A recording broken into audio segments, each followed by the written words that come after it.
Hello dear students, કેમ છો? ચાલો આજના લેક્ચરમાં શું કરવાના છીએ તો ગુજસેટ કુમારનું 2020 પેપર સેટ છે, એમાં પહેલું પેપર આપણે સોલ્વ કરીશું. તો સૌથી પહેલાં તો ક્વેશ્ચન સેટ તમારા હાથમાં હોવો જોઈએ. ના ખરીદ્યો હોય તો બજારમાં જઈને ખરીદી લાવો. એના 20 પેપર ટોટલ બોર્ડના પ્રીવિયસ યર્સના સાથે ગણીએ તો 26 પેપર છે. એમાં આગળના 6 પેપરનું સોલ્યુશન મેં મૂકી દીધું છે બોર્ડના પેપરનું. બાકીના 20 પેપરનું સોલ્યુશન આપણે ઓનલાઈન મૂકીશું, બરાબર છે? તેમાંથી પહેલા પેપરની આજથી શરૂઆત કરીએ. તમારે સૌથી પહેલાં જાતે પ્રયત્ન કરવાનો, જ્યાં જ્યાં ડિફિકલ્ટીઝ લાગે ત્યાં ત્યાં આન્સર જોઈ લેવાના, બરાબર છે? વિડીયો પ્લે કરીને ચાલો ટાઈમ બગાડ્યા વગર સીધા જ આગળ વધીએ. વાંચો. બિલાડીના એક મિનિટ. ઓકે. બિલાડીના ચામડા સાથે ઘસેલા પ્લાસ્ટિકના 2 સળિયા. આપણને ખબર છે કે પ્લાસ્ટિકના સળિયાને સાથે ફર સાથે ઘસવામાં આવે. કોને? પ્લાસ્ટિકનો સળિયો હોય એને જ્યારે ફર સાથે ઘસવામાં આવે ત્યારે પ્લાસ્ટિકનો સળિયો નેગેટિવ બને અને ફર કેવું બનશે? પોઝિટિવ.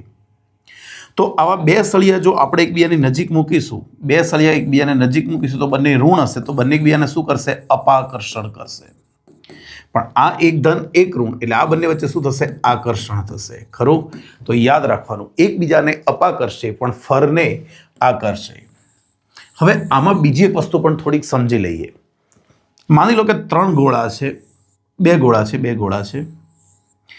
એક ઉપર +Q વિદ્યુતભાર છે અને બીજા ઉપર 0 વિદ્યુતભાર છે. જો આ બંનેને એકબીજા સાથે ઘસવામાં આવે તો શું થશે? વિદ્યુતભાર બંને ઉપર અડધો અડધો વહેંચાઈ જશે, ખરું? બંને સમાન ગોળા હોવા જોઈએ. કેવા ગોળા હોવા જોઈએ? સમાન ગોળા હોવા જોઈએ. તો વિદ્યુતભાર અડધો અડધો વહેંચાઈ જશે એટલે બંને ઉપર, જો આ ધન હશે તો બંને ઉપર ધન આવશે, ઋણ હશે તો બંને ઉપર ઋણ આવશે, એટલે બંને એકબીજાને અપા કરશે. કોઈ કે ના સર, પણ અહીંયા તમે Q1 લીધો, અહીંયા Q2 લઈ લો, ચાલો, બરાબર છે? એટલે ટોટલ બંનેનો વિદ્યુતભાર Q એવું પકડીને ચાલીએ. આનો Q1 આનો Q2, પણ Q2 કેવો છે? માઇનસ. તો નેટ Q કેટલો હશે? ચોખ્ખો વિદ્યુતભાર હશે Q1 - Q2. હવે જો ધન અને ઋણ સરખા હોય તો ચોખ્ખો 0 થઈ જશે, ખરું કે નહીં? પણ જો બંનેના મૂલ્યો અલગ અલગ હોય તો કાં તો ચોખ્ખો ધન હોય કાં તો ચોખ્ખો ઋણ હોય. અને જ્યારે બંને ગોળાઓને અલગ કરીશું તો બંને ગોળા ઉપર કાં તો ધન આવે કાં તો ઋણ આવે, એટલે બંને એકબીજાને અપા કરશે. આવો પ્રશ્ન પૂછે તો યાદ રાખવાનું, ગોળાઓ ઓલવેઝ એકબીજાને અપા કરશે. પણ અહીંયા પ્લાસ્ટિકના સળિયાને ફર સાથે ઘસવાના છે એટલે પ્લાસ્ટિકના સળિયા બંને ઋણ બનશે અને ફર ધન વિદ્યુતભાર બનશે, ખરું કે નહીં? તો અહીંયા જવાબ શું આવશે? એકબીજાને અપા કરશે પણ ફરને આકર્ષે. 2. પદાર્થ પર વિદ્યુતભારનું અસ્તિત્વ માપવા માટે જે સાધન વપરાય છે એનું નામ છે ગોલ્ડ લીફ ઇલેક્ટ્રોસ્કોપ. ટૂંકમાં આપ્યું છે ઇલેક્ટ્રોસ્કોપ, બાકી વાસ્તવમાં શું નામ છે? Gold leaf electroscope. ગુજરાતી ભાષામાં સુવર્ણ વરખ વિદ્યુત દર્શક યંત્ર. યાદ રાખજો, શું છે? સુવર્ણ વરખ વિદ્યુત દર્શક યંત્ર, આવું પણ બોલી શકાય. ચલો, 3 સેન્ટીમીટર અંતરે રાખેલા 2 નાના ગોળાઓ છે. આ ગોળાઓ વચ્ચે આટલું અપાકર્ષણ બળ લાગે છે તો દરેક ગોળા પર વધારાના સરખી સંખ્યાના ઇલેક્ટ્રોન કેટલા હશે? આપણે જાણીએ છીએ કે 2 ગોળાઓ છે, બંને વચ્ચે લાગતું વિદ્યુત બળ K Q1 Q2, પણ બંને સરખા વિદ્યુતભાર ધરાવે છે, ખરું? તો બંને ઉપર સરખો વિદ્યુતભાર ધારેલો તો Q1 Q2 એટલે Q²/R². આપણે ઇલેક્ટ્રોનની સંખ્યા ગણવાની છે તો માની લઈએ કે કોઈ ગોળા ઉપર વધારાના n ઇલેક્ટ્રોન છે, તેનો વિદ્યુતભાર થશે Ne²/R². તો એને કરતા બનાવી દઈએ તો n² બરાબર F × R²/Ke². F × R²/Ke². તો n², ચાલો, F કેટલું છે બળ? 10⁻⁻⁹. R અંતર કેટલું છે? 3 સેન્ટીમીટર. તો 3 × 10⁻²² છેદમાં કેની વેલ્યુ આપણે જાણીએ છીએ 9 × 10⁹ અને ઇલેક્ટ્રોનનો વિદ્યુતભાર 1.6 × 10⁻⁹ છે એટલે કરવો પડશે. ચાલો આનું સાદુરૂપ આપીએ. 3 તરી 9 નીકળી જશે, 10⁻⁹ 1 નીકળી જશે. તો અહીંયા ઉપર શું રહેશે? 10⁻⁴, ખરું કે નહીં? નીચે 1 અહીંયા રહેશે 1.6² થશે ને છોકરાઓ? 1.6² એટલે 1.6 × 1.6 ગુણ્યા અહીંયા 10ની કેટલી તાકાત થશે -19, એક તો ઉડી ગઈ એટલે અહીંયા 10ની -10 ખરું કે નહીં? ચાલો અને ઉપર મૂકી દઈએ તો શું થશે 10ની 6 ઘાત ભાગ્યા 1.6 ગુણ્યા 1.6 પણ આ જે આવ્યું એ તો n² આવ્યું એટલે જો મારે n જોઈતો હોય તો આનું વર્ગમૂળ લઈ લઉં તો n બરાબર 10ની 3 ઘાત ભાગ્યા 1.6 સિમ્પલ વસ્તુ 10ની 6 ઘાત છે તો વર્ગમૂળ નીકળશે તો અડધી ઘાત થઈ જશે 10ની 3 અને 1.6 એટલે 1.6 મૂકી દઈશું તો n બરાબર 1 ભાગ્યા 1.6 એટલે લગભગ આવશે 0. કેટલો હશે 16 625 આવશે મારા ખ્યાલથી 625 કરી લેજો ચેક કરી લઈએ તો પણ એકવાર 1 ભાગ્યા 1.6 0.625 ગુણ્યા 10ની કેટલી ઘાત 3 ઘાત એટલે તમે ઘાત કવર કરી લેશો તો જવાબ આવશે 625 કેટલો આવશે 625 ઇલેક્ટ્રોન વધારાના હોય ગણતરી જોઈ લો ધ્યાનથી બરોબર છે નેક્સ્ટ 4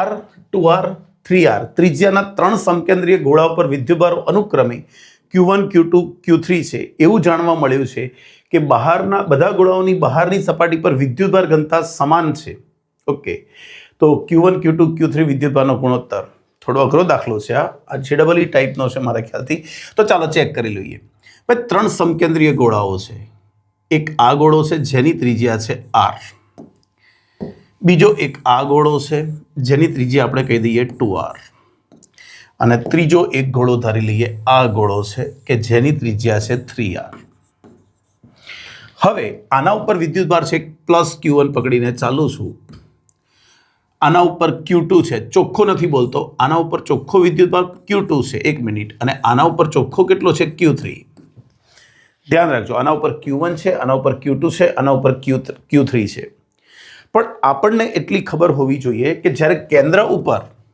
તમે અહીંયા પહેલો જે ગોળો છે એના ઉપર +Q1 વિદ્યુતભાર છે એ શું કરશે આ જે ગોળો છે એના -Q1 ને પોતાની તરફ ખેંચશે અને +Q1 ને બહાર ધક્કો મારશે એટલે બીજા ગોળાની સપાટી પર વિદ્યુતભાર ચોખ્ખો કેટલો થશે સપાટી પર કહું છું Q1 + Q2 ફરી એકવાર સમજજો આના કેન્દ્ર ઉપર તો કોઈ વિદ્યુતભાર નથી એટલે આ જે અંદરનો ગોળો છે આ ત્રિજ્યાવાળો એના ઉપર Q1 વિદ્યુતભાર છે હવે આ ધન વિદ્યુતભાર પકડીને ચાલીએ તો એ શું કરશે આ ગોળાના -Q વિદ્યુતભારને -Q1 વિદ્યુતભારને પોતાની અંદર આકર્ષે અને +Q1 ને બહાર ધક્કો મારે અપાકર્ષણને કારણે તો એ Q1 આ Q2 સાથે મિક્સ થઈ ભેગા થઈ અને ટોટલ બહારની સપાટી પર કેટલો આવી ગયો Q1 + Q2 પણ આ Q1 + Q2 પાછો આ ગોળાની સપાટી પરના -Q1 + Q2 ને અંદર આકર્ષે તો બહાર કેટલો જશે Q1 + Q2 પણ બહાર તો ઓલરેડી Q3 હતો એટલે અહીંયા ટોટલ બહારની સપાટી ઉપર થયો Q1 + Q2 + Q3 ધ્યાન રાખજો આ ખબર પડવી જોઈએ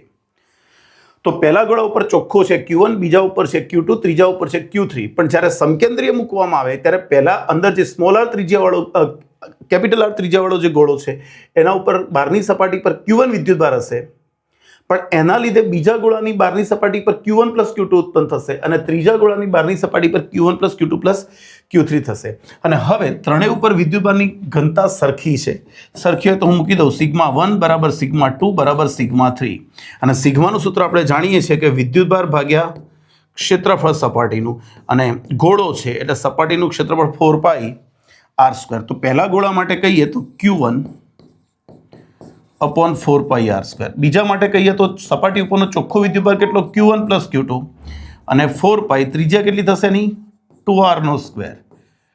ત્રીજા ગોળા માટે કહીએ તો Q1 + Q2 + Q3 / 4π 3r². તો આને જો 4π બધામાંથી નીકળી જશે તો અહીંયા Q1 r² પણ બધામાંથી નીકળી જશે તો 4πr², 4πr² નીકળી ગયા Q1 + Q2/4 અહીંયા Q1 + Q2 + Q3/9 આવી જશે જો આ ગુણોત્તર સરખો થયો હવે આના બરાબર K કહી દો K લેતા તો આના ઉપરથી તમને મળી જશે ભાઈ Q1 કેટલો તો કહે છે K Q1 વિદ્યુતભાર કેટલો K હવે Q1 + Q2 કેટલું તો આપણને અહીંયાથી મળી જશે ભાઈ Q1 + Q2 = 4K આ 4 સામે ગુણાય તો એટલા થઈ જાય પણ Q1 ની જગ્યાએ જો K મૂકી દેવામાં આવે તો Q2 આપણને મળી જશે 3K ખબર પડી? Q1 ની જગ્યાએ K મૂકી દઈએ તો Q2 બરાબર 3K. હવે આને સરખાઈએ, આને આ 9K Q1 plus Q2 plus Q3 બરાબર 9K. પણ આની જગ્યાએ તો તમે શું મૂકી શકો? 4K પ્લસ Q3 બરાબર 9K. તો આના ઉપરથી Q3 તમને મળી જશે કેટલું? 5K. આ પેલી બાજુ જશે તો જુઓ તમને અહીંયા ત્રણેયનો સંબંધ જોઈએ છે તો Q1 જેમ Q2 જેમ Q3 બરાબર K જેમ 3K જેમ 5K. તો K બધામાંથી નીકળી જાય તો તમારો આન્સર કયો હશે? 1:3:5. થોડો કોમ્પ્લિકેટેડ હતો. આ લેવલનો ગુસ્સેટમાં પૂછાય, લગભગ નહીં પૂછાય. ના જ પૂછાય એવું તો નથી જ બોલતો, પણ લગભગ ના પૂછાય. JEE લેવલનો થોડો કહી શકાય. 5. એક્સ અક્ષની દિશામાં સમાન વિદ્યુત ક્ષેત્ર હોય તો સમસ્થિતિમાન પૃષ્ઠ. આપણે જાણીએ છીએ કે સમસ્થિતિમાન પૃષ્ઠ એ વિદ્યુત ક્ષેત્રને લંબ રૂપે હોય. હવે વિદ્યુત ક્ષેત્ર તમારું એક્સ દિશામાં છે, તેને લંબ દિશા કઈ થશે? YZ સમતલ. કયું સમતલ થશે? YZ. તો સમસ્થિતિમાન પૃષ્ઠ YZ સમતલમાં હશે. આકૃતિમાં દર્શાવેલ આકૃતિ માટે સમાસ કેપેસિટન્સ, સમતુલ્ય કેપેસિટન્સ ગણવાનું છે. તો સૌથી પહેલા આકૃતિને ગૌર કરો. જુઓ, બે પ્લેટો આ રહી, એક આ પ્લેટ છે, એક આ પ્લેટ છે. એમની વચ્ચેના અંતર ઉપરથી નક્કી થાય કે પ્લેટો કેવી. તો અંતર તમને આપ્યું છે D. પણ આ જે પ્લેટ છે એ અલગ કરી દીધી છે, આ અલગ પ્લેટ છે એવું માની લો, અને વચ્ચે બે અલગ અલગ માધ્યમ છે અહીંયાથી. તો આ તમારું એક કેપેસિટર બની ગયું C1 અને આ બની ગયું બીજું કેપેસિટર. આની એક પ્લેટ અહીંયા, આની એક પ્લેટ અહીંયા, આની એક પ્લેટ અહીંયા, આની એક પ્લેટ અહીંયા. એનો મતલબ કે આ બંને કેપેસિટરો એકબીજાના કયા જોડાણમાં થયા? સમાંતર જોડાણમાં થયા. હવે ટોટલ સમાંતર જોડાણ છે અને સમાંતર જોડાણમાં total capacitance C1 plus C2. ચાલો, કેપેસિટન્સનું સૂત્ર આપણે જાણીએ છીએ. C બરાબર, જો K ડાઇલેક્ટ્રિક અચળાંકવાળું માધ્યમ ભર્યું હોય તો K એપ્સાઇલન 0A/D મૂકી દઈએ અહીંયા. તો C1 એટલે કોણ? K1 epsilon 0. ક્ષેત્રફળ છે A/2. બે પ્લેટો વચ્ચેનું અંતર છે D પ્લસ C2 કેટલું? K2 epsilon 0A/2 upon D. ખરું કે નહીં? ચાલો, તો અહીંયાથી એપ્સાઇલન 0A અપોન 2D બંનેમાંથી કોમન અહીંયા રહી જશે K1 પ્લસ K2. તો આવો જવાબ આપણી પાસે આવવો જોઈએ. અને જે જવાબ આપણી પાસે છે શામાં? એમાં. સોરી,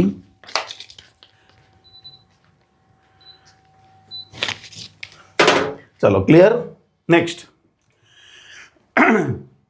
3×10⁻⁷ ઓહ્મ મીટર અવરોધકતાવાળા દ્રવ્યનો 1 સેન્ટીમીટર અને 100 સેન્ટીમીટર વાળા બ્લોકની બંને લંબચોરસ સપાટીઓ વચ્ચેનો અવરોધ. ધ્યાન રાખજો, બંને લંબચોરસ સપાટીઓ કીધી છે, બરાબર છે. એટલે તમારે આડછેદ કયું એ અલગથી વિચારવું પડશે. જો આ તમને એક સમઘન કીધો છે, સમઘન આકાર આ છે, ખરું? તો આ તમારું 1 સેન્ટીમીટર છે, આ પણ 1 સેન્ટીમીટર છે. પણ તમને અવરોધ કોના વચ્ચે કીધો છે? ખાસ ધ્યાન એ રાખવાનું છે. તો તેની જે આ જે લંબચોરસ સપાટીઓ છે, આ તો ચોરસ થઈ જશે, આ તો ચોરસ થશે ને, આ તો ચોરસ થશે. 1/1 એટલે ચોરસ થાય. તો લંબચોરસ એટલે આ બે થયા, ખરું? હા, તો લંબચોરસ કોણ થયા? આ બે થયા. આ સપાટીને નીચેની સપાટી, આ સપાટી. તો અહીંયા જો વાયર જોડી દઈએ તો પ્રવાહ આમ વહે. જો પ્રવાહ આમ વહેતો હોય તો લંબાઈ કેટલી થશે? ભાઈ લંબાઈ થશે 1 સેન્ટીમીટર. આડછેદનું ક્ષેત્રફળ કેટલું થશે? ભાઈ ક્ષેત્રફળ થશે 10 સેન્ટીમીટર બાય 1 સેન્ટીમીટર. એટલે આ થઈ ગયું 10 સેન્ટીમીટરનો સ્ક્વેર. જો મીટરમાં ફેરવીએ તો 10×10⁻⁴ મીટર સ્ક્વેર. અવરોધકતા તમને આપી છે ρ બરાબર 3×10⁻⁷ ઓહ્મ ઇન્ટુ મીટર. લંબાઈ લઈ લેવી હોય તો 10⁻2 મીટર લઈ લઈએ. હા કે ના? તો ચાલો, અવરોધનું સૂત્ર શું છે? R બરાબર સૂત્ર પડી ગયા ρL અપોન A. ρ કેટલું? 3×10⁻⁷ 10⁻2 અને ક્ષેત્રફળ 10×10⁻⁴. ચાલો, આનું સાદુરૂપ આપીએ તો આ શું થશે? 3 × 10⁻³ ઉપર જશે તો +3 એટલે અહીંયા 1 × 10⁻6 ઓમ. આવો જવાબ આવો. ઓહો, જવાબ આવતો જ નથી. કેમ આવું? લંબચોરસ 1 સેન્ટીમીટર બાય 1 સેન્ટીમીટર અને 100 સેન્ટીમીટર, અરે 100 સેન્ટીમીટર છે. સોરી બચ્ચો, સોરી મેં 10 સેન્ટીમીટર લઈ લીધું છે. ઓકે, થોડુંક સુધારી દઈએ અહીંયા. જો ક્ષેત્રફળ બદલાઈ જશે, મેં 10 લઈ લીધું છે, કોઈ વાંધો નહીં. સર માત્ર ભૂલને પાત્ર. ઓકે, તો શું થઈ જશે? ક્ષેત્રફળ કેટલું થશે? લંબાઈ આપી છે 100 સેન્ટીમીટર, તો 100 આ થશે તમારું કેટલું? 100 સેન્ટીમીટર. ઓકે, તો 100 × 1 એટલે આ થશે 100 સેન્ટીમીટરનો સ્ક્વેર. 100 × 10⁻4. તો અહીંયા મૂકી દઈએ 100 × 10⁻4. 10⁻2 કટ થઈ ગયા. તો પછી અહીંયા તમારો જવાબ આવશે 10⁻7. શું જવાબ આવશે? 10⁻7. ક્યાં છે આવો જવાબ? બીમાં. સહી. 8મો, 8 ઓમ વાહકત્વ ધરાવતા તારને, અહીંયા શબ્દ લખ્યો છે વાહકત્વ અને એકમ આપ્યો છે ઓમ, એ ખોટું છે. ઓકે, તો તારને 20 વોલ્ટનો પીડી લાગુ પાડતા, ભાઈ વોલ્ટેજ કેટલો લાગુ પાડ્યો છે? 20 વોલ્ટ લાગુ પાડ્યો છે. હવે જો વાહકત્વ કીધું હોય ને બચ્ચાઓ, તો વાહકત્વ એટલે 1/r થાય. તો એ આપણને 8 ઓમ ઇનવર્સ આપેલું હોવું જોઈએ. ઓમ ઇનવર્સ, જેને મો કહીએ છીએ આપણે. તો પ્રવાહ કેટલો હશે? ભાઈ પ્રવાહનું સૂત્ર ભણી ગયા, V/R. V એટલે આપણી પાસે 20 છે અને 1/r એટલે 8 જ છે. તો પ્રવાહ મળશે 160 એમ્પિયર. સહી હે? સહી હે. હા, પણ જો આ વાહકત્વની જગ્યાએ અવરોધ હોય તો પછી પ્રવાહ મળશે V/R. તો આ થઈ ગયું 20/8 એટલે પ્રવાહ મળી જશે 2.5 એમ્પિયર. હવે અહીંયા બંને જવાબ આપ્યા છે, પણ અહીંયા શબ્દ વાહકત્વ લખ્યો છે, તો અહીંયા એકમ ઓમ ઇનવર્સ હોવો જોઈએ, જે નથી. ખરું? હા, અહીંયા ઓમ લખવો હોય તો અહીંયા અવરોધ. આપણે બંને કિસ્સામાં આ સૂત્ર તારવી, બંને કિસ્સામાં આન્સર લાવી દીધો. ખરું? એટલે બોર્ડની પરીક્ષામાં જે હોય એ પ્રમાણે આપણે આન્સર આપવાનો. 9મું, વાહક ધાતુના આડછેદનું ક્ષેત્રફળ અડધું કરવામાં આવે તો ઇલેક્ટ્રોનનો ડ્રિફ્ટ વેગ. ભાઈ ડ્રિફ્ટ વેગ VD = I/ANE. દેખો, આમાં પણ થોડોક ઝોલ છે, ધ્યાન રાખજો. અહીંયા શરત કહેવી પડે એટલે કે તમે શું બદલતા નથી? વોલ્ટેજ નથી બદલતા કે પ્રવાહ નથી બદલતા? જો તમે પ્રવાહ બદલવાના ના હો, પ્રવાહ I અચળ હોય, I કેવો છે? અચળ, તો VD proportional to 1/A થાય. I અચળ, NE અચળ, તો ના. હા, હવે તમે આડછેદનું ક્ષેત્રફળ જો અડધું કરશો તો VD ડેશ શું થશે? 1/A/2. 2 ઉપર જતા રહેશે તો ઉપર તમારો વોલ્ટેજ PD કેટલો આવી જશે? 2VD, એટલે બમણો થાય. ખરું કે નહીં? અત્યારે આ પૂરતો જવાબ માનીએ. ખરું? પણ માની લો કે તમને એવું કે વોલ્ટેજ અચળ છે, V અચળ છે, તો પછી છોકરાઓ ઝોલ પડી જાય. અહીંયા થોડોક શું પડી જાય જો તમને બતાવું કે ડ્રિફ્ટ સ્પીડ I/ANE. I એટલે મારાથી મુકાય V/R, ANE. V આની જગ્યાએ મુકાય ρL/A × ANE. એ કટ થઈ ગયા તો જો પછી અહીંયા એ આડછેદ ઉપર આધારિત જ નથી, અચળ જ રહે એવો આન્સર પણ આપ્યો છે. એટલે અહીંયા એ લોકોએ ચોખવટ કરવી જોઈએ કે તમે વાહકમાં શું અચળ રાખો છો. જો પ્રવાહ અચળ રાખો છો તો ડ્રિફ્ટ સ્પીડ ક્ષેત્રફળ અડધું થાય, તો પ્રવાહ ડ્રિફ્ટ ઝડપ બમણી થાય. પણ જો તમે વોલ્ટેજ અચળ રાખો છો, ખબર પડે છે, તો આ રીતે થાય. એટલે મગજમાં સેટ રાખવાનું. અને અહીંયા ક્ષેત્રફળ પણ ધ્યાન રાખવાનું. ખેંચીને અડધું કરતા હોય તો પાછો અલગ આન્સર આવે. જો તમે ખેંચીને અડધું કરતા હોય તો અલગ આન્સર આવે. કારણ કે ખેંચીને અડધું કરીશું તો દેખો, ફરી સૂત્ર લખો. VD ચલે છે આ સૂત્ર ઉપરથી 1/RA. પણ જો તમે વાયરને ખેંચવાના હોય તો આપણે જાણીએ છીએ કે R ચલે છે 1/A². એટલે અહીંયા 1/A² × A, તો ચલે છે A, તો VD અહીંયા એ, તો પાછો આ જે જવાબ છે તમારો એનાથી પાછું ઊંધો આવશે. અહીંયા /2 થાય તો VD ડેશ એ તમારું VD/2 પણ થઈ જાય, એટલે અડધો પણ થાય. એક જ MCQમાં કેવી રીતે આંકડા બદલાઈ શકે, શરત બદલાઈ શકે, મેં તમને બતાવ્યું. ધ્યાન રાખો. પણ જનરલી હું માનું ત્યાં સુધી પ્રવાહ લગભગ અચળ હશે, પણ તમારે ગમે તે હોય એકવાર ધ્યાનથી પ્રશ્ન વાંચવાનો. જો પ્રવાહ અચળ હોય તો આ જવાબ, વોલ્ટેજ અચળ હોય તો અહીંયા આધારિત જ નથી, અચળ રહે. અને જો તમે ખેંચીને બમણું કરીને પછી તમે જોડવાના હો તો પછી આ જવાબ આવશે. ખરું કે નહીં? ચાલો નેક્સ્ટ.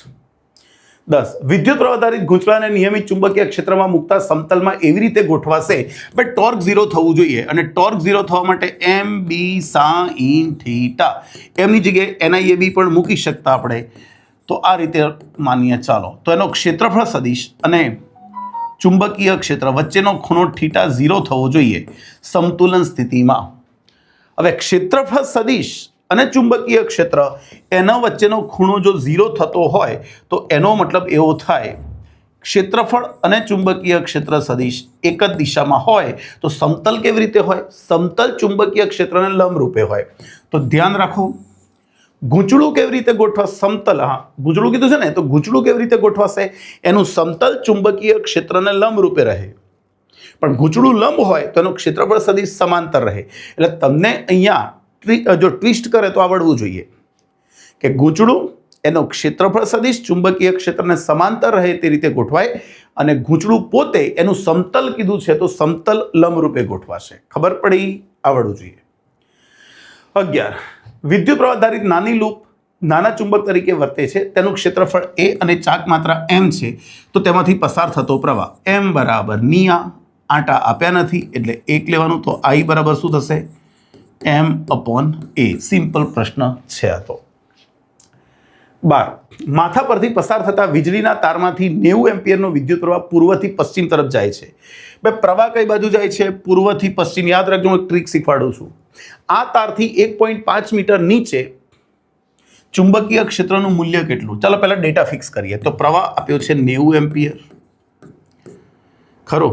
અંતર R આપ્યું છે તમને 1.5 મીટર, અને ચુંબકીય ક્ષેત્ર પહેલા મૂલ્ય શોધી કાઢીએ. અતિ લાંબા તારથી R અંતરે ચુંબકીય ક્ષેત્ર μ0 I/2πr. μ0 એટલે 4π ગુણ્યા 10⁻7. પ્રવાહ 90 કીધો છે, 2π, અને અંતર છે 1.5. આ થઈ ગયું તમારું 2. અહીંયાથી 6 એટલે 60 થઈ જશે. તો આવશે 120 ગુણ્યા 10⁻7, 1.2 ગુણ્યા 10⁻5 ટેસ્લા. આન્સર તો ગણવાની જરૂર જ નથી કારણ કે બધામાં સેમ જ ઓપ્શન છે, પણ અમારે દિશા ગણવાની છે. અગત્યનું શું હતું? ખાલી દિશા. તો યાદ રાખવાનું, જો આપણે મનમાં વિચારવાનું કે ઉત્તર, દક્ષિણ, પૂર્વ, પશ્ચિમ. જે આપણે ચુંબકીય ક્ષેત્રની દિશા જોઈતી તો બાયો-સાવર્ટનો નિયમ, આઈડિયલ ક્રોસ આરની દિશા થાય ને. આ દિશા કહું છું, દિશા કહું છું, આ મૂલ્ય ના ગણાય, દિશા ગણાય. તો જે દિશામાં પહેલા પ્રવાહ રહેતો હોય એ બાજુ તમારે જમણા હાથની આંગળીઓ રહેવી જોઈએ. તો ફરી એકવાર, પૂર્વ, પશ્ચિમ, ઉત્તર, દક્ષિણ. પૂર્વથી પશ્ચિમ તરફ વહે છે, પૂર્વથી પશ્ચિમ એટલે પ્રવાહ આમ વહે છે. તો તમારા જમણા હાથની આંગળીઓ પહેલા પશ્ચિમ તરફ હોવી જોઈએ. પૂર્વથી પશ્ચિમ એટલે કઈ તરફ? પશ્ચિમ તરફ હોવી જોઈએ. અને અહીંયાથી ભાઈ આંગળીઓ તો આમે રહી શકે, આમે રહી શકે, આમે રહી શકે, આમ પણ ગમે તે બાજુ રહી શકે. પણ બિંદુ કઈ બાજુ છે? માથા પરથી પસાર થતા તાર એટલે તાર ઉપરથી જાય છે, પણ આ તારથી કઈ જગ્યાએ? નીચે. તારથી નીચે એટલે પ્રવાહ કઈ બાજુ? પશ્ચિમ તરફ. બિંદુ હવે કઈથી કઈ બાજુ? પૂર્વ, પશ્ચિમ, ઉત્તર, દક્ષિણ, ઉપર, નીચે. તો બિંદુ નીચે. તો તમારે આંગળીઓ આમ રાખો. તો જો તમે જમણો હાથ આમ રાખો તો આંગળીઓ નીચે નહીં વળે, તો કમ્પલસરી તમારે આમ રાખવું પડશે. એટલે આંગળીઓ કઈ બાજુ? નીચે વળી એટલે અંગૂઠો કઈ બાજુ રહ્યો? દક્ષિણ તરફ. ખરું. તો આપણને ચુંબકીય ક્ષેત્ર તારની નીચે કઈ તરફ? દક્ષિણ તરફ. આટલું ચુંબકીય ક્ષેત્ર આપણને મળશે. આવડે કે ના આવડે? પાકો? ઓહ, હવે તારની ઉપર ગણવા જાઓ, તારની ઉપર તો એટલું ચુંબકીય ક્ષેત્ર ઉત્તર તરફ પણ મળે. એટલે આ પ્રશ્ન પણ, આ જવાબ પણ સાચો છે, ઉત્તર તરફ. આ પેપર સેટમાં થોડીક ભૂલો છે, આપણે બધી ભૂલો સુધારી લઈશું. બરોબર છે? આ બંને ઓપ્શન સાચા છે. ફરી એકવાર મનમાં વિચારજો, જે બાજુ પ્રવાહ જતો હોય એ દિશામાં આંગળીઓ રાખવાની. તો પ્રવાહ આમ રાખવાની. પ્રવાહ પૂર્વથી પશ્ચિમ, જે બાજુ પૂર્વથી પશ્ચિમ, પશ્ચિમ બાજુ આંગળીઓ. આમ આમ ગમે તેમ રાખી શકો, પણ એવી રીતે રાખવાની કે જે બાજુ બિંદુ હોય એ બાજુ આંગળીઓ વળવી જોઈએ. બિંદુ કઈ છે? નીચે. તો આમ કર્યું તો અંગૂઠો આ બાજુ રહ્યો, માટે ચુંબકીય ક્ષેત્ર દક્ષિણ તરફ. હા, ઉપર કેવું હોય તો આમ આવશે, તો ઉત્તર તરફ. તો આ બંને ઓપ્શન સાચા છે. ચાલો નેક્સ્ટ. 13. ચુંબકીય ક્ષેત્રની તીવ્રતા એટલે. ભાઈ ચુંબકીય ક્ષેત્રની તીવ્રતા એટલે શું? તો આપણે ભણી ગયા છીએ F બરાબર ધ્રુવમાન ગુણ્યા B. એટલે અહીંયા નીચે લઈ આવીએ તો આને QM પણ લખી શકીએ, આને QMB. આને કેવું હોય તો ધ્રુવમાન કહેવાય, આને કેવું હોય તો ચુંબકીય ભાર કહેવાય. તો QM ઇન્ટુ B, અથવા તો QM ની જગ્યાએ P લખો. ચાલો, તો એકમ ધ્રુવમાન દીઠ લાગતું ચુંબકીય બળ. જે રીતે તમે વિદ્યુત ક્ષેત્રની તીવ્રતાની વ્યાખ્યા આપતા હતા, એકમ વિદ્યુત ભાર પર લાગતું વિદ્યુત બળ અને વિદ્યુત ક્ષેત્રની તીવ્રતા કહેવાય. તો એકમ ધ્રુવમાન પર લાગતું ચુંબકીય બળ અને શું કહેવાય? ચુંબકીય ક્ષેત્રની તીવ્રતા. 14. એક ગજિયા ચુંબકના 2 ટુકડા કરવામાં આવે, જાણે છે આખી દુનિયા. જો 2 ટુકડા કરવામાં આવે તો NS અને NS એટલે ટુકડા કરી દઈશું તો આ શાના તરીકે વર્તશે? NS. બે અલગ અલગ ચુંબક તરીકે વર્તશે, બંને સ્વતંત્ર ચુંબક તરીકે વર્તે છે. 15. એક આંટાવાળા ગૂંચળાને આટલા ચુંબકીય ક્ષેત્રમાં મૂકેલ છે. ચાલો, ચુંબકીય ક્ષેત્રનું મૂલ્ય લખું છું 0.500. કેમ આમ લખ્યું? X દિશામાં છે. ટેસ્લા કે એવું કશું લખ્યું નથી, અહીંયા કોઈ એકમ બેકમ લખ્યો નથી. ગૂંચળાના ક્ષેત્રફળ સદિશ આપેલો છે. ભાઈ એ સદિશ શું આપેલો છે?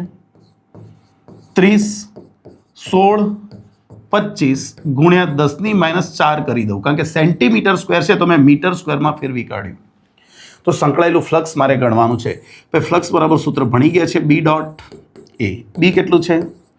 0.500 ડોટ પ્રોડક્ટ 30, 16, 25 ગુણ્યા 10⁻⁴. X એક્સિયમનો ગુણાકાર એટલે 0.5 ગુણ્યા 30. આ બંનેનું તો 0 થશે, ગુણ્યા 10⁻⁴. ખરું ને?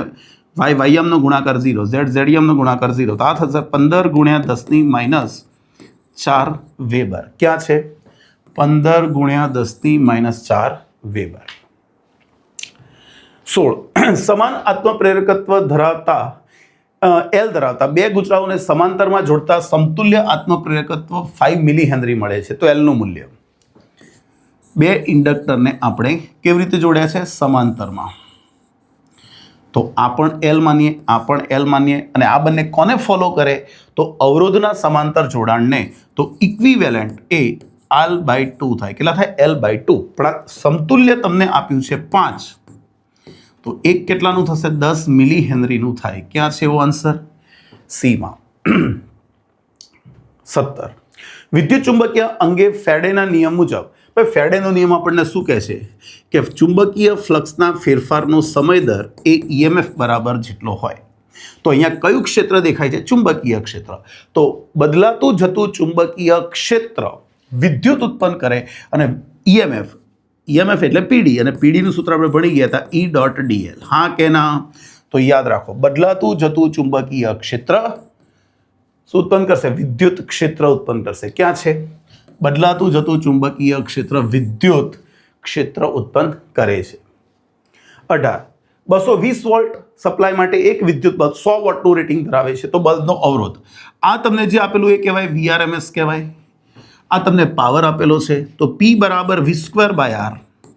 તો સિમ્પલ, અવરોધ R બરાબર V²/P. આ કેટલું છે બચ્ચાઓ? 20, એટલે 220 નો સ્ક્વેર, અને પાવર કેટલો? 100, 484 ઓમ આવી જાય. 19. એક સ્ટેપ અપ ટ્રાન્સફોર્મરમાં આંટાઓનો ગુણોત્તર 1:2 છે. સ્ટેપ અપ એટલે પ્રાઇમરી છેદમાં સેકન્ડરી. તમને આ ખબર પડવી જોઈએ. કોઈ કહે કે સર પ્રાઇમરી કે સેકન્ડરી કીધું નથી, તો ગુણોત્તર કેવી રીતે લેવો? યાદ રાખજો, આંટાઓનો ગુણોત્તર સ્ટેપ અહીંયા અપ કે ડાઉન કશું કીધું જ નથી. ઓકે, તો પ્રાઇમરી છેદમાં સેકન્ડરી લઈ લેવાનું 1/2. એક લેગ્રાન્જ સેલ જેનું EMF આપેલું છે V પ્રાથમિક સાથે જોડવામાં આવે છે, તો એ પ્રાઇમરી થશે અપોન. ઓકે, તો પ્રાઇમરી વોલ્ટેજ તમને આપેલો છે. કેટલો આપેલો છે? 1.5 વોલ્ટ. 1.5 વોલ્ટ. તો તમને ઘઉં ગૂંચળામાં જોઈએ છે, ભણી ગયા છીએ આપણે VS/VP = NS/ NP. VS શોધવાનું છે. VP 1.5.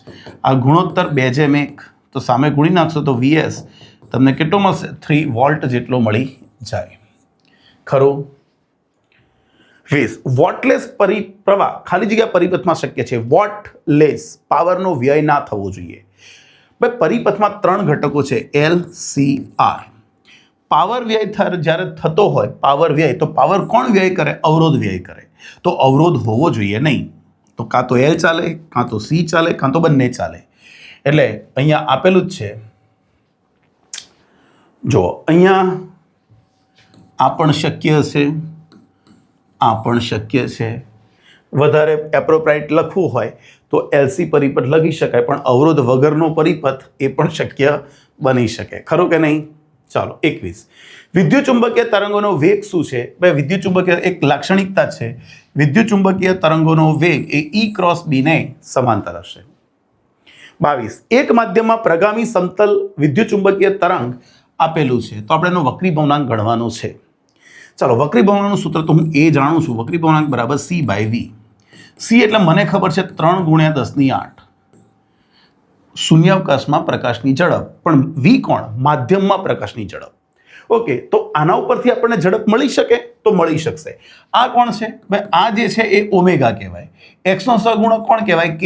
તો આપણે ઝડપનું સૂત્ર ભણી ગયા હતા ω/K. ઓમેગા કેટલું છે? 6 × 10⁸.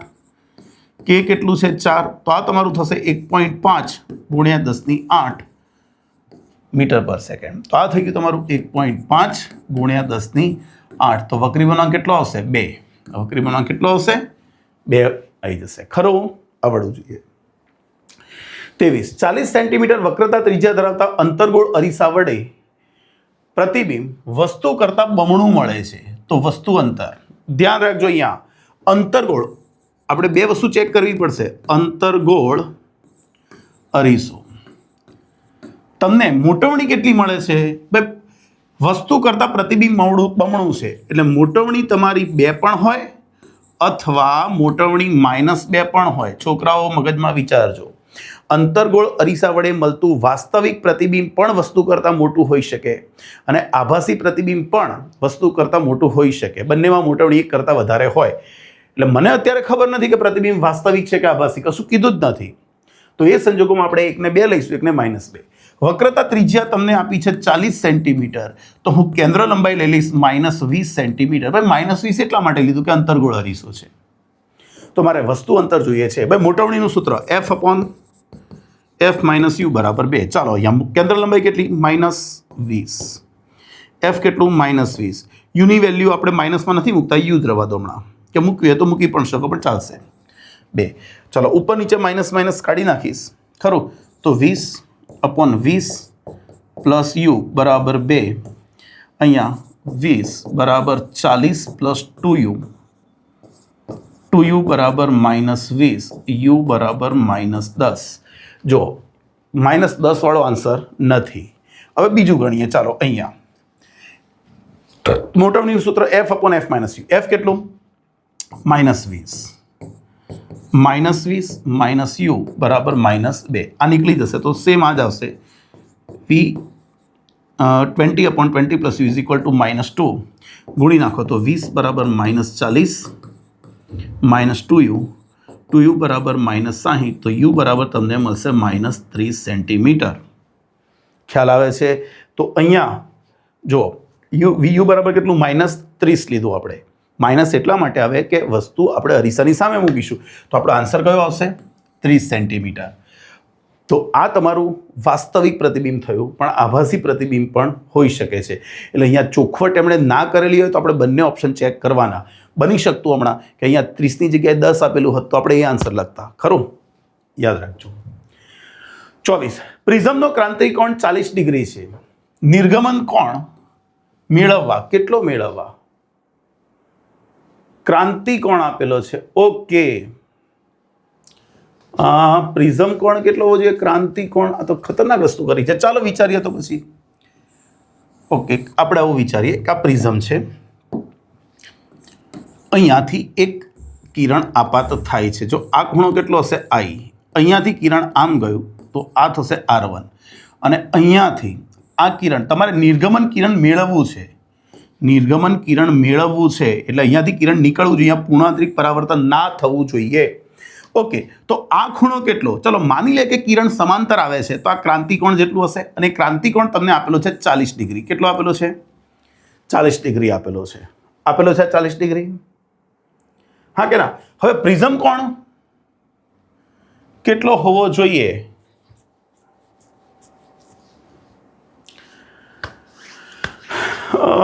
હા, થોડુંક આમાં હવે અમુક વેલ્યુ તમે મિસ કરી શકો. 40 ડિગ્રી પ્રિઝમ કોણ હોય, અહીંયા સૂત્ર મૂકી દઈએ તો I + E = A + ડેલ્ટા. આ મારે 0 થવું જોઈએ નહીં, ખરું ને? તો એ એટલે કેટલો પ્રિઝમ કોણ હોવો જોઈએ?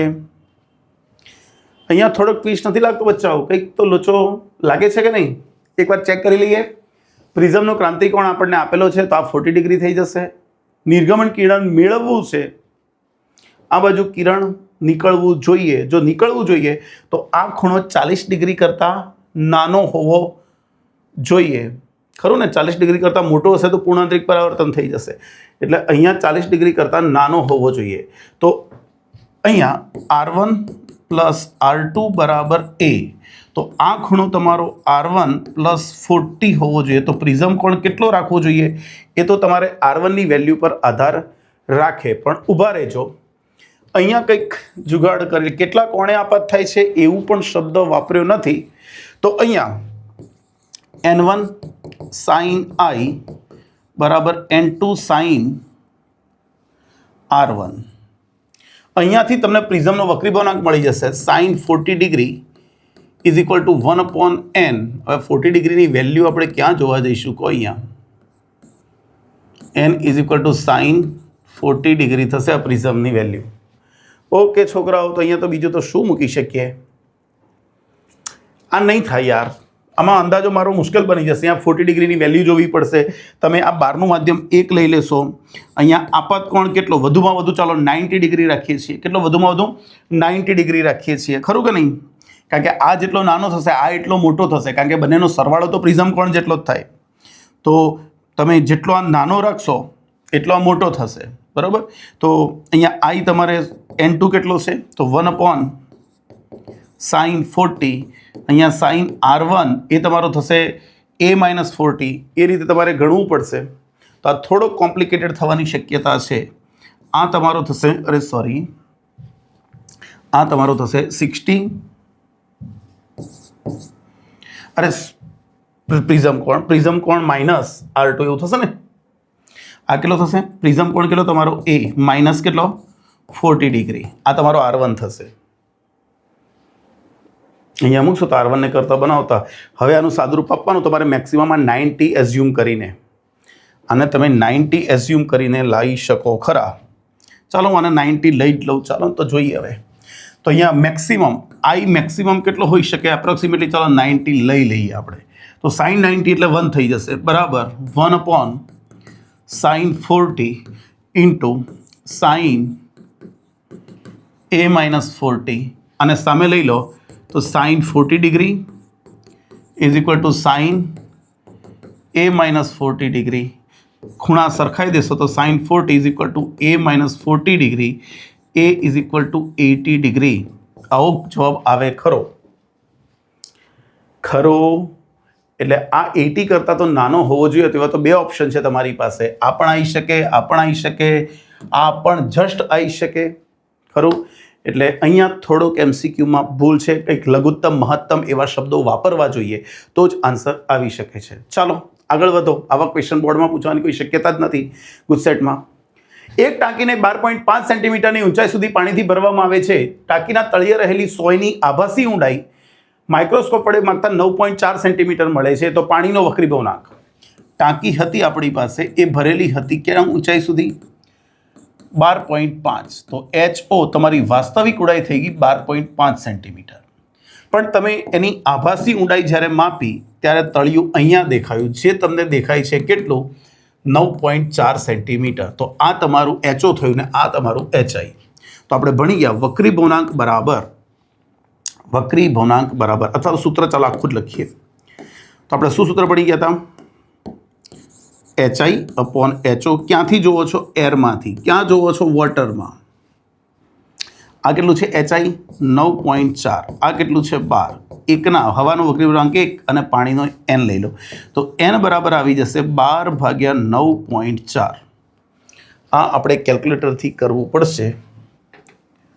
12/9.5 છે નહીં, 12.5 છે. 12.5 ભાગ્યા 1.33 કેટલો આવે છે? 1.33. ચલો નેક્સ્ટ. હવે શું કહે છે? હવે અહીંયા પાણી હતું એની જગ્યાએ બીજું કોઈ દ્રવ્ય ભરી દઈએ, બીજું કોઈ પ્રવાહી ભરી દઈએ અને ફરી પાછું આના ઉપર ફોકસ કરીએ તળિયા ઉપર તો કેટલું ઉપર આવેલું દેખાશે? તો માઇક્રોસ્કોપ પહેલાં સમજો, પહેલાં આપણું માઇક્રોસ્કોપ જ્યારે આ ટાંકીમાં પાણી હતું ત્યારે માઇક્રોસ્કોપ સપોઝ અહીંયા હતું ને આપણે એને જોતા હતા તો આટલું ડિસ્ટન્સ મેન્ટેન થવું જરૂરી છે, ખરું કે નહીં? આટલું ડિસ્ટન્સ મેન્ટેન થવું જરૂરી છે તો આપણને દેખાશે. પણ તમે હવે પાણીની જગ્યાએ શું કર્યું? પાણીની જગ્યાએ તમે અહીંયા બીજું કોઈ દ્રવ્ય ભરી દો છો અહીંયા બીજું. તો સ્વાભાવિક રીતે વક્રીભવનાંક થોડોક વધારે છે. જો વક્રીભવનાંક વધારે હશે તો જે તળિયું પહેલાં અહીંયા દેખાતું હતું એ હવે થોડું ઉપર આવી જશે. તો તમારે આ ગણવું પડશે. જેટલું પ્રતિબિંબમાં શિફ્ટિંગ થયું, સ્થાનાંતર થયું એટલું માઇક્રોસ્કોપ તમારે ઉપર લઈ જવું પડે. એટલે પહેલાં તમને કેટલી ઊંડાઈએ દેખાતું હતું? 9.4. પણ પ્રવાહી ભર્યા પછી કેટલું દેખાશે? તો ચાલો ગણી નાખીએ. HI/HO is equal to 1 liquid. તો HI આ કેટલું છે? 1/1.63. તો HI બરાબર HO 12.5/1.63 કેટલો આવશે? 7.67. તો જો તળિયું પહેલાં તમને દેખાતું હતું કેટલું? 9.4. ખરું ને? અહીંથી આટલી ઊંડાઈ હતી, અહીંથી આટલી ઊંડાઈ હતી 9.4.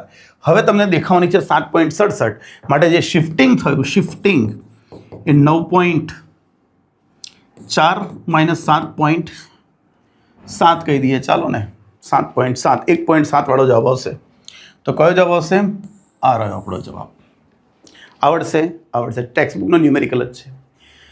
26 વ્યતિકરણ ભાતમાં મહત્તમ અને લઘુત્તમ તીવ્રતાનો ગુણોત્તર 36:1 છે. Imax અપોન Imean બરાબર 36/1. તો તમારે કંપ વિસ્તારોનો ગુણોત્તર શોધવાનો છે. ભાઈ મહત્તમ કંપ વિસ્તાર ચલે છે આપણને ખબર છે E1 + E2 સ્ક્વેર અને મિનિમમ કંપ વિસ્તાર કેવો હોય, તીવ્રતા કેવી હોય તો એ E1 - E2 સ્ક્વેરના સમપ્રમાણમાં. ચાલો બંને વેલ્યુ અહીંયા રિપ્લેસ કરી દઈએ તો Imaxની જગ્યાએ E1 + E2 square upon E1 - E2 square is equal to 36/1. આનો વર્ગમૂળ લઈ લઈએ તો E1 + E2 upon E1 - E2 is equal to 6/1. અને અહીં ગુણીએ તો E1 + E2 6E1 - 6E2 અને પેલી બાજુ મોકલીએ તો 5E1. E1 આ બાજુ જાય, આ બાજુ આવશે તો 7E2. તો જો E1 અપોન E2 તમને મળી જશે 7/5. ક્યાં છે આવો આન્સર? તો આપણને મળી જશે શામાં? ડીમાં. 27 યંગના વ્યતિકરણના પ્રયોગમાં જો બે સ્લિટો વચ્ચેનું અંતર તરંગ લંબાઈ જેટલું હોય, બે સ્લિટો વચ્ચેનું અંતર એ તરંગ લંબાઈ જેટલું હોય તો પડદા પર વધારેમાં વધારે કેટલી પ્રકાશિત શલાકા મળે? ચાલો છોકરો અહીંયા વિચારીએ. પ્રકાશિત શલાકા માટે, પ્રકાશિત માટે સૂત્ર ભણી ગયા છે. પદ તફાવત કેટલો? D sin θ બરાબર m lambda, n lambda, m lambda જે બી લખી શકો. પણ D અને આ બે તો સેમ જ છે એટલે sin θ બરાબર થઈ જશે તમારું m. પણ sin θ ની વધુમાં વધુ કિંમત, ભાઈ sin θ ની વધુમાં વધુ કિંમત એક જ હોય. sin θ ની વધુમાં વધુ મેક્સિમમ વેલ્યુ કેટલી હોય? 1. હા તો એમ તમને 1 મળે ત્યાં સુધી શલાકાઓ મળશે. તો પહેલા ક્રમની પ્રકાશિત તો તમને પ્રથમ પ્રકાશિત સુધી મળે. પણ તમે જોઈ શકો આપણને ખબર છે કે આ પડદાનું મધ્ય બિંદુ તમને અહીંયા પડદાનું મધ્ય પ્રથમ પ્રકાશિત એવી બે મળે, n બરાબર 1, n બરાબર 1, પણ વચ્ચે એક મધ્યસ્થ પણ મળે જે 0ના ક્રમની હોય. એટલે આપણને પડદા ઉપર ટોટલ 3 શલાકાઓ મળે. કેટલી શલાકાઓ મળશે? 3 શલાકાઓ. ખરું? નેક્સ્ટ 28. વ્યતિકરણ શલાકાઓ માટે નીચેનામાંથી શું ખોટું છે? જે ખોટું છે એ આપણે મેળવવાનું છે. વાંચો ધ્યાનથી. શલાકાઓ તરંગઅગ્રના મર્યાદિત ભાગને લીધે મળે છે. બધી જ પ્રકાશિત શલાકાઓ સમાન હોય છે. સાચું છે. બે ક્રમિક શલાકાઓ વચ્ચેનું અંતર અચળ હોય છે. એ પણ સાચું છે. શલાકાઓ સુસંબદ્ધ ઉદ્ગમને લીધે મળે, એ બી સાચું છે. શલાકાઓ તરંગઅગ્રના મર્યાદિત ભાગને લીધે મળે છે, ખોટું છે. આ કોના માટે છે? આ તો વિવર્તન માટે છે. યાદ રાખો, વ્યતિકરણ ક્યારે મળે? જ્યારે બે જુદા જુદા ઉદ્ગમોના તરંગો એકબીજા ઉપર સંપાત થાય ત્યારે. પણ વિવર્તન એક જ તરંગ અગ્રના મર્યાદિત ભાગના તરંગો સંપાત થાય ત્યારે મળે. એટલે યાદ રાખજો, જે ખોટું પસંદ કરવાનું છે એટલે આ રહ્યું. 29. જો ટંગસ્ટન અને સોડિયમનું કાર્યવિધેય અનુક્રમે 4.5 EV અને 2.3 EV હોય, જો સોડિયમની થ્રેશોલ્ડ તરંગ લંબાઈ આટલી હોય તો ટંગસ્ટનની થ્રેશોલ્ડ ભાઈ કાર્યવિધેય એટલે કે વર્ક ફંક્શન એ કોના ઉપર આધાર રાખે? hc/λ ઉપર. જો અહીંયા 0 કહી દો તો φ0 ચલે છે 1/λ0. કિંમતો મૂકીએ. φ0 આપણે તરંગ લંબાઈ જોઈએ છે, એટલે હું અહીંયા મૂકી દઉં કોની? ટંગસ્ટનની છેદમાં કોની? સોડિયમની. તો સામે વર્ક ફંક્શન આવશે સોડિયમનું અપોન વર્ક ફંક્શન આવશે ટંગસ્ટનનું, TU. તો λ0 સોડિયમની થ્રેશોલ્ડ કેટલી છે? તરંગ લંબાઈ કેટલી છે? 5460. સોડિયમનું કેટલું આપેલું છે? 2.3 અને પેલાનું 4.5. અને સામે ગુણી દઈએ તો λ0 તમને મળી જશે 2.3. 5460 અપોન 4.5. તમને એક આપેલું હોય ને બીજું શોધવાનું હોય તો હંમેશા આ રીતે શોધવાનું, બરાબર છે? ડાયરેક્ટ સૂત્ર નહીં વાપરી દેવાનું.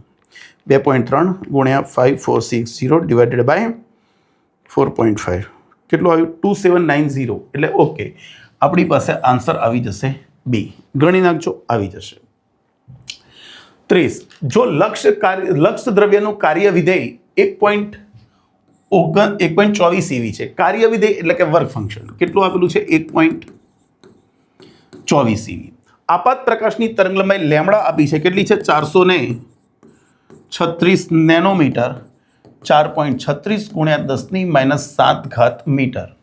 તો ફોટો ઇલેક્ટ્રોનનું ઉત્સર્જન અટકાવવા માટે જરૂરી સ્ટોપિંગ પોટેન્શિયલ આપણે ભણી ચૂક્યા છીએ. V0E બરાબર hc/λ-5 ઓકે. તો V0 is equal to hc/λ -5 direct answer આવી જશે.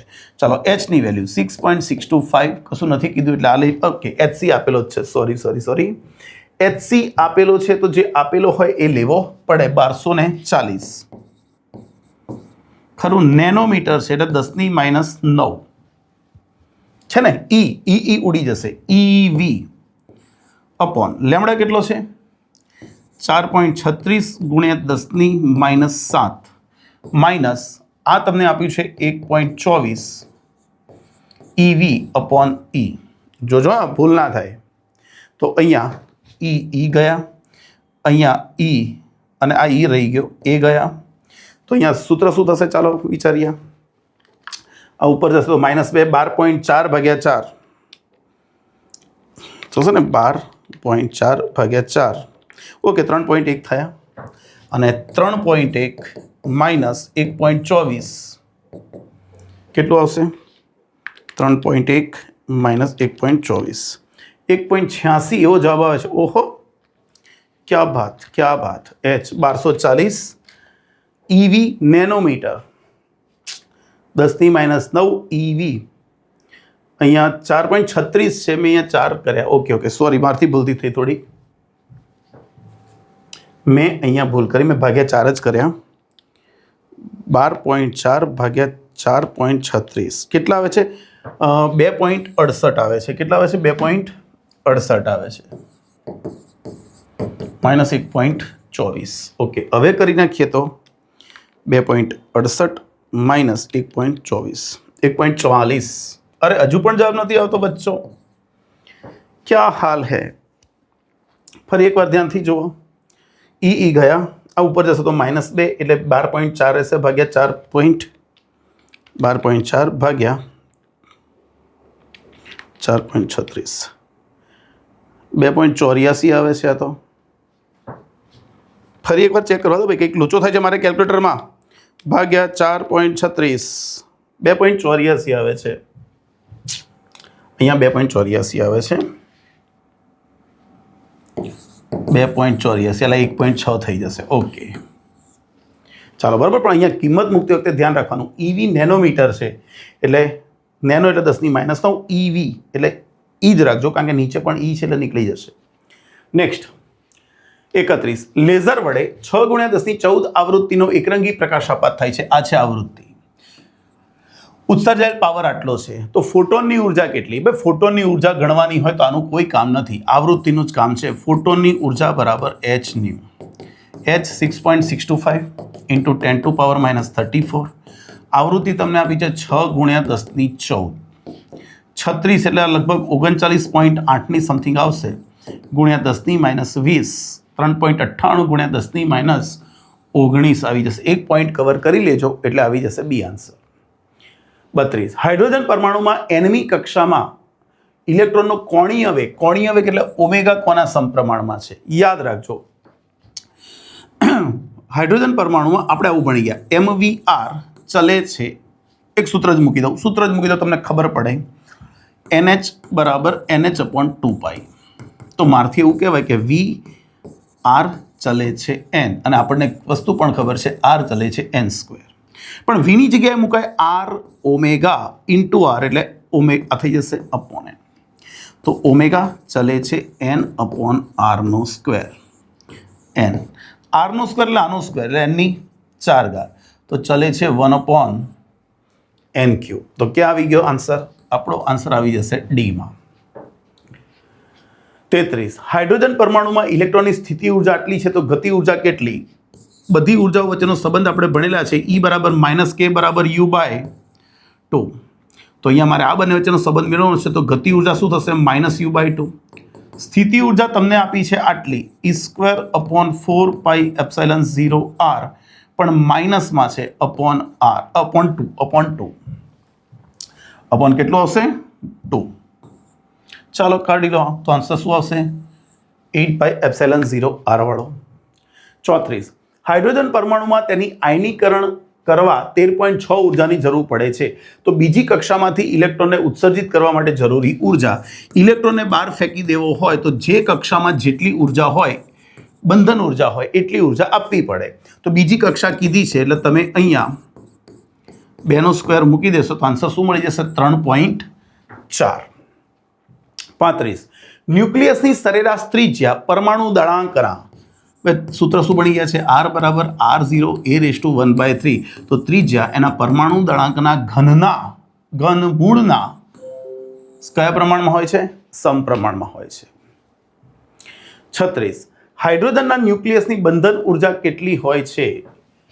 ન્યુક્લિયસની બંધન ઉર્જા, હાઇડ્રોજનના ન્યુક્લિયસની બંધન, ભાઈ ન્યુક્લિયસમાં તો કોઈ છે જ નહીં. ઇલેક્ટ્રોનની બંધન ઉર્જા શબ્દ યોગ્ય છે, પણ ન્યુક્લિયસની બંધન ઉર્જા, હાઇડ્રોજનના ન્યુક્લિયસ તો પોતે જે ખાલી પ્રોટોન એકલો જ છે, તો હું તો કહીશ કેટલી? 0. યાદ રાખજો આપ. 37. એક પરમાણુ દળાંક એ બરાબર 240 અને ન્યુક્લિયોન દીઠ બંધન ઉર્જા આપી છે 7.6 મેગા EV પ્રતિ ઇલેક્ટ્રોન. ન્યુક્લિયસનું પરમાણુ દળાંક 120 અને ન્યુક્લિયોન દીઠ બંધન ઉર્જા 8.5 મેગા EV ધરાવતા બે ન્યુક્લિયસોમાં વિભાજન થાય તો મુક્ત થતી ઉર્જા. સમજો, જેનો પરમાણુ દળાંક 240 છે એમાંથી જેનો પરમાણુ દળાંક 120 છે એવા બે ન્યુક્લિયસો છૂટા પડે છે. તો આની ન્યુક્લિયોન દીઠ બંધન ઉર્જા કેટલી છે? 7.6 ન્યુક્લિયોન દીઠ પ્રતિ ન્યુક્લિયોન. પણ એવા ન્યુક્લિયોન ટોટલ કેટલા છે? 240. અહીંયા પ્રતિ ન્યુક્લિયોન ઉર્જા કેટલી છે? 8.5. પણ એમાં ન્યુક્લિયોન્સ કેટલા છે? 120. પણ ધ્યાન રાખો એવા પાછા ન્યુક્લિયસો પણ 2 છે, તો અહીંયા ગુણ્યા 2 કરવા પડે. તો ચાલો તાળો બેસાડી દઈએ. તો આના બરાબર અહીંયા લખી દઉં છું +Q. આમ તો માઇનસ લેવું જોઈએ મારે. કેમ માઇનસ લેવું જોઈએ? છોકરાઓ? કારણ કે બચ્ચાઓ બંધન ઉર્જા માઇનસમાં હોય. તો આને આ બાજુ લઈ આવીએ તો 240 240 ગુણ્યા 7.6 આ બાજુ આવશે એટલે 120 ગુણ્યા 2 એટલે 240 જ થશે ગુણ્યા 8.5 બરાબર અહીંયા ક્યુ મૂકી દઈએ. ચાલો તો 240 કોમન 8.5 માઇનસ 8.5 માઇનસ અહીંયા 7.6 છે 7.6 બરાબર ક્યુ માટે ક્યુ બરાબર આવી જશે 240 ગુણ્યા 0.9 24 9 216 તો 216 વાળો જવાબ આપણી પાસે આવી જાય. ખરું કે નહીં? તો એક ન્યુક્લિયસનું વિખંડન થાય તો આટલી ઉર્જા છૂટી પડશે. 38 એન પ્રકારના સિલિકોન માટે નીચેનામાંથી કયું વિધાન સાચું છે? એક એક ચેક કરતા જઈએ. ઇલેક્ટ્રોન મેજોરિટી કેરિયર છે, સાચું. ટ્રાયવેલેન્ટ ખોટું.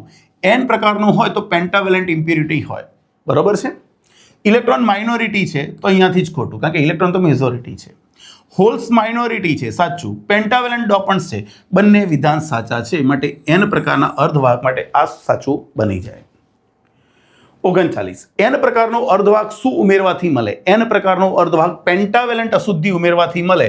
અને પેન્ટાવેલેન્ટ અશુદ્ધિ કોણ છે? આર્સેનિક.